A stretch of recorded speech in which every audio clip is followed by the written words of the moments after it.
Пасля інкарпарацыі заходняй Беларусі ў склад СССР у верасні 1939 году новыя ўлады, праводзячы нацыяналізацыю і калектывізацыю на далучаных тэрыторыях, перайшлі да жорсткіх рэпрэсіяў супраць, як яны іх называлі, клясавых ворагаў. Масава арыштоўвалі тых, каго палічылі сацыяльна небяспечнымі элементамі. Шмат вязняў новай улады прысудзілі да смяротнага пакарання. Яшчэ адным сродкам рэпрэсіяў у заходняй Беларусі сталі дэпартацыі насельніцтва ў аддаленыя рэгіёны Савецкага Саюзу. Гэтыя дэпартацыі, праведзеныя органамі савецкай дзяржбяспекі ў 1940-41 годах, закраналі людзей усіх нацыянальнасцяў, у тым ліку і беларусаў. Колькасны ўдзел менавіта беларусаў паводле нацыянальнасці ва ўсіх дэпартацыях сёння гісторыкі ацэньваюць 20-25 тысячамі чалавек. Усё наступнае жыццё гэтыя людзі, якія перажылі фізычныя і маральныя пакуты, лічылі савецкую дзяржаву нялюдскай зямлёй. І немала з іх хацелі толькі аднаго – вярнуць польскае грамадзянства.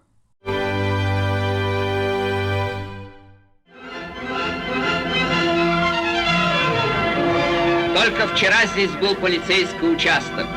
Его захватил отряд Красной гвардии. Вот красногвардейцы ведут пленных польских солдат. Впрочем, пленные не опечалены, ведь им уж не придется воевать за панов. Они скоро возвратятся домой к родным семьям. Літаральна праз некалькі дзён пасля гэтак званага вызвалення заходняй Беларусі з-пад польскага прыгнёту і гэтак званага ўз'яднання яе з БССР, жыхары заходнебеларускіх гарадоў і мястэчак пачалі разумець, што той вызвольны паход чырвонай арміі не прынёс ім ні волі, ні дабрабыту. Вельмі хутка зніклі тавары з крамаў. З'явіліся чэргі, пра якія яны раней нават і не чулі. Людзі згубілі свае грошы, бо вартасць уведзенага рубля была нікчэмнай, а польскую валюту мянялі на рублі 1 да 1. Са здзіўленнем, а то і з жахам, глядзелі яны на сваіх вызваляльнікаў. Чырвонаармейцы былі абадраныя, стомленыя, напаўгалодныя, а ўслед за імі з'явіліся і новыя гаспадары – савецкія партапаратчыкі. Іх масава прывозілі дзеля саветызацыі нібыта вызваленых, а насамрэч захопленых тэрыторыяў.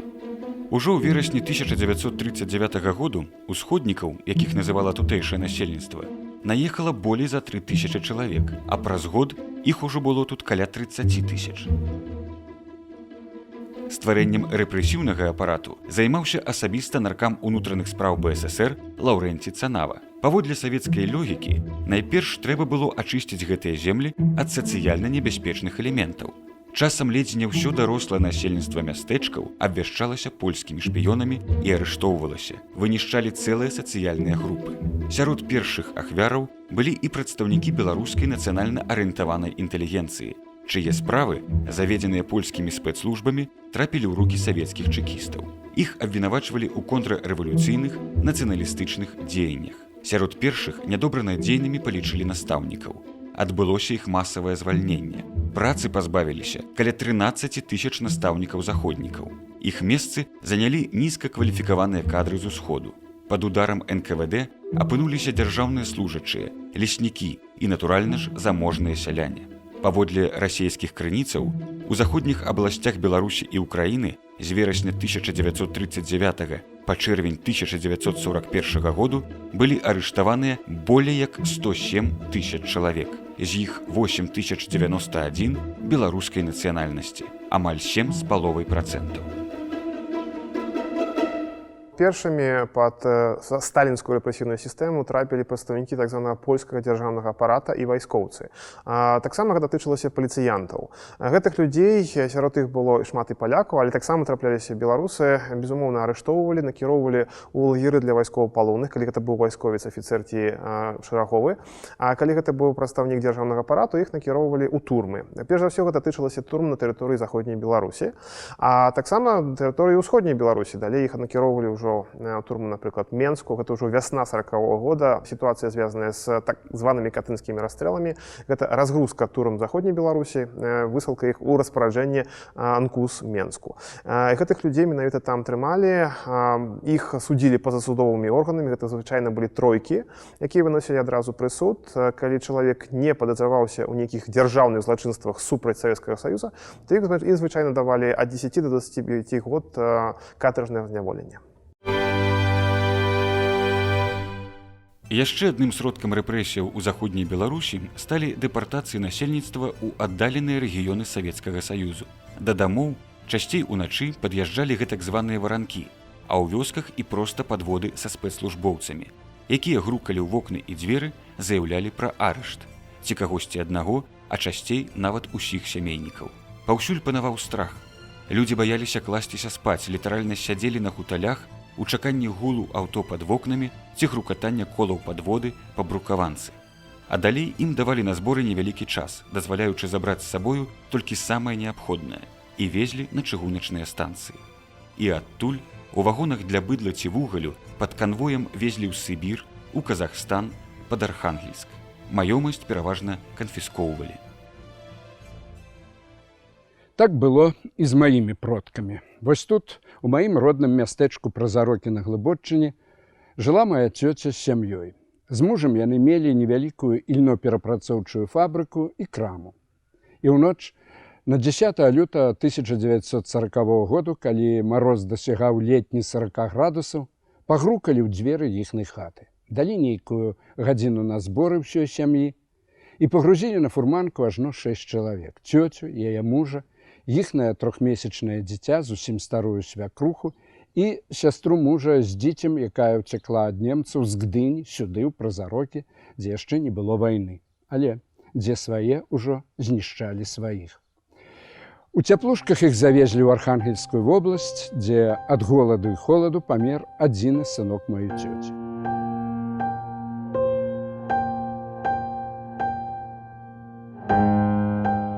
Тым часам некалькі разоў арыштоўвалі майго дзеда, якого залічылі ў кулакі, а поўная расправа над ім і маёй бабуляй адбылася ўжо пасля вайны, калі іх паасобку саслалі ў розныя мясціны Сярэдняй Азіі. Прыкладна у тыя ж часы выслалі ў Сібіры майго дзядзьку за нацыяналізм, бо быў ён настаўнікам беларускай мовы. Да месца катаргі ён не даехаў па меру дарозе, як і іншыя сотні чалавек. Падобныя лёсы маюць тысячы і тысячы сем'яў з заходняй Беларусі, у тым ліку і празарачане.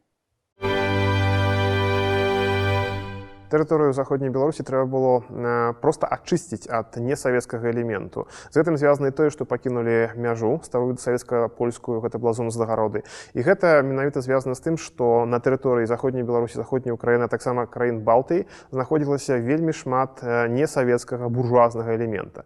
Тых, каго можна было расстраляць, тых расстрэльвалі. Гэта тычылася перш за ўсё дзяржаўнага апарату. А тых, за кім не было ніякіх сільных моцных злачынстваў, то іх звычайна проста высылалі. Гэта працягвалася і пасля Другой сусветнай вайны. Да пачатку савецка-нямецкай вайны адбылося 4 дэпартацыі.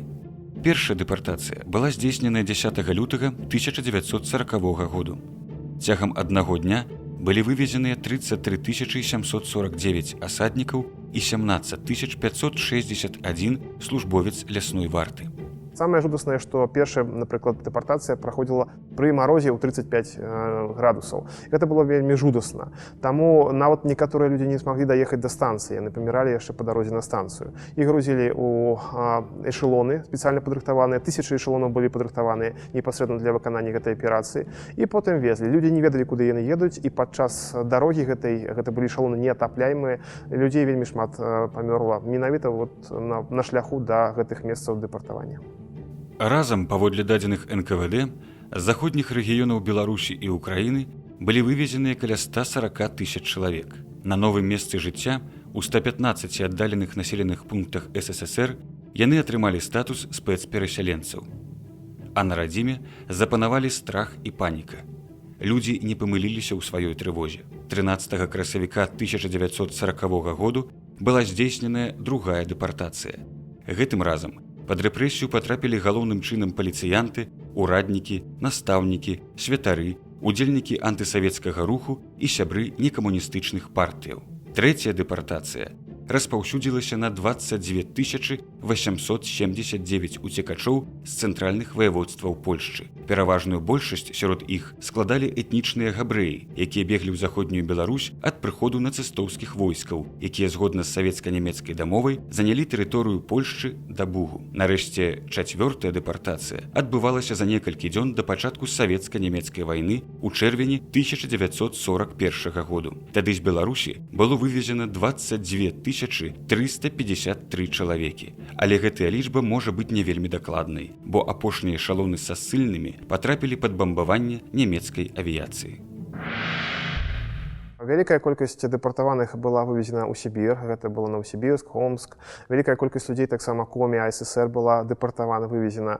А таксама, напрыклад, у сённяшняй Польшы ёсць нават саюзы тых, хто эвакуіраваўся з Казахстану. Казахстан — гэта яшчэ одно месца, куды дэпартавалася вялікая колькасць менавіта цывільных грамадзян другой Рэчы Паспалітай. Гэта сем'і тых жа самых леснікоў, асаднікаў, але таксама сем'і і афіцэраў. Гэтыя людзі былі ў вельмі цяжкіх умовах, яны вывазіліся туды, вельмі часто просто ў поле, і на той момант яны вымушаны былі проста сабе стварыць жыллё, знайсці сабе нейкі кавалак хлеба, і вельмі шмат людзей проста не дажывала да вясны.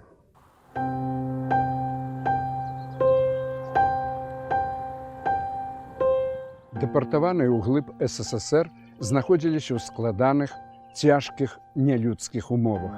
Іхнае жыццё было пастаўленае на ўзровень барацьбы за выжыванне.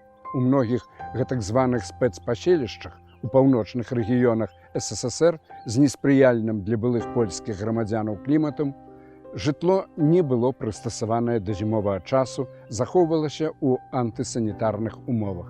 Нярэдка людзей сялілі ў гаспадарчыя ці прамысловыя будынкі, дзе адсутнічалі звычайныя бытавыя прылады. Не было чаго есці.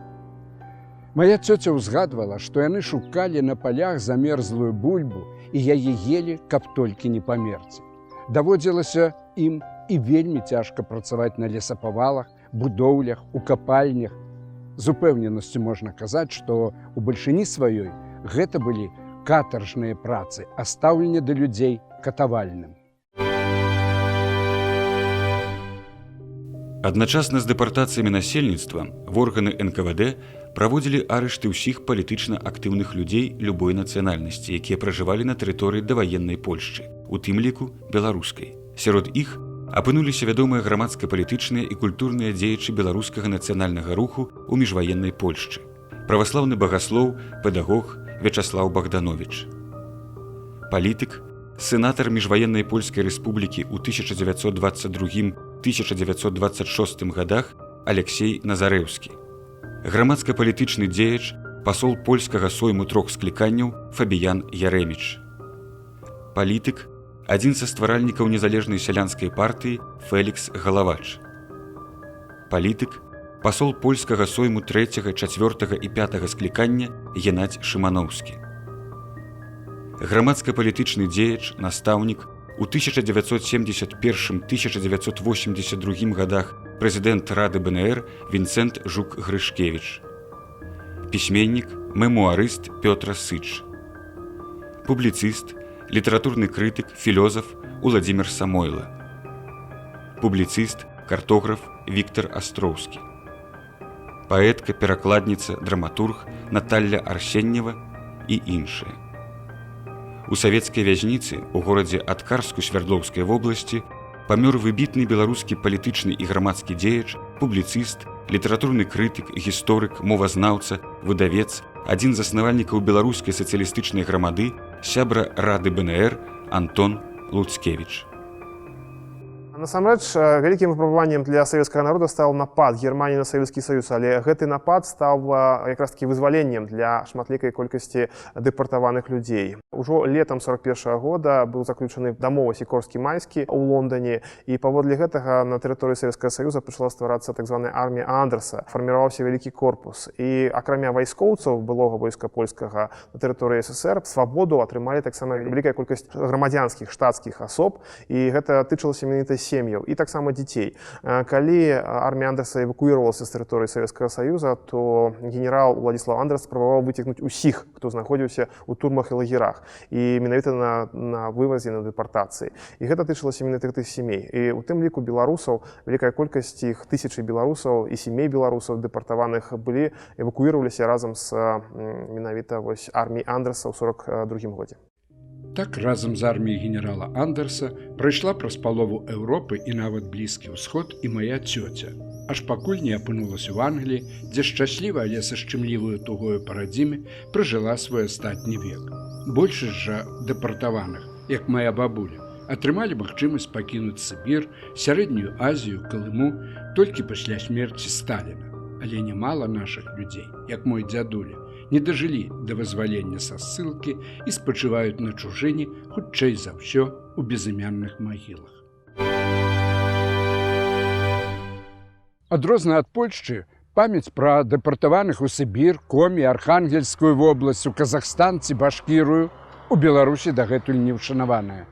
Гэтую жудасную старонку нашай гісторыі стараецца ўвогуле замаўчаць цяперашняя ўлада, у якой, на вялікі жаль, ёсць і прыхільнікі Сталіна, ката паняволеных народаў былога СССР. І ці не ёсць гэта адкрытай знявагай памяці закатаваных фізычна і маральна зусім ні ў чым не вінаватых людзей. Паводле ж самых сціплых падлікаў, больш за 320 000 былых польскіх грамадзянаў былі прымусова дэпартаваныя з заходняй Беларусі і заходняй Украіны. І сярод іх не меней за 20-25 000 беларусы.